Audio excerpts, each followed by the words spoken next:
যথাযোগ্য মর্যাদায় রবিবার ত্রিপুরা প্রদেশ কংগ্রেস কার্যালয়ে ৭৬তম প্রজাতন্ত্র দিবস উদযাপিত হয়। দলীয় কার্যালয়ে আয়োজিত অনুষ্ঠানে উপস্থিত ছিলেন ত্রিপুরা প্রদেশ কংগ্রেসের নেতৃত্বরা। দেশের যে বীর স্বাধীনতা সংগ্রামীদের আত্মবলিদানের ফলে ভারতবর্ষ আজ গণপ্রজাতন্ত্রী রাষ্ট্র হিসেবে মর্যাদা পেয়েছে, সে বীর শহীদদের প্রতি শ্রদ্ধা নিবেদন এবং ভারতবর্ষের ও রাজ্যের সমস্ত নাগরিকদের প্রজাতন্ত্র দিবস উপলক্ষে ত্রিপুরা প্রদেশ কংগ্রেস দল পক্ষ থেকে শুভেচ্ছা ও অভিনন্দন জ্ঞাপন করেন কংগ্রেস সভাপতি আশিস কুমার সাহা। সংবিধানকে শিরোধার্য করে দেশের ষড়যন্ত্রকারীদের বিরুদ্ধে লড়াইয়ের অঙ্গীকারবদ্ধ হয়ে ভারতীয় জাতীয় কংগ্রেসের সৈনিক হিসেবে দেশের জন্য কাজ করার জন্য সমগ্র দেশ জুড়ে জয় বাপু, জয় ভীম, জয় সংবিধান অভিযানকে সকলকে এগিয়ে আসার আহ্বান জানিয়েছেন কংগ্রেস সভাপতি আশিস কুমার সাহা।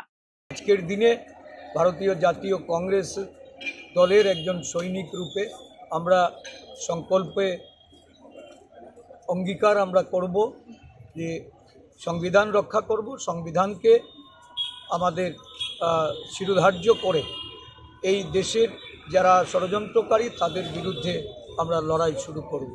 সমগ্র দেশ জুড়ে জয় বাপু, জয় ভীম, জয় সংবিধান অভিযান চলছে।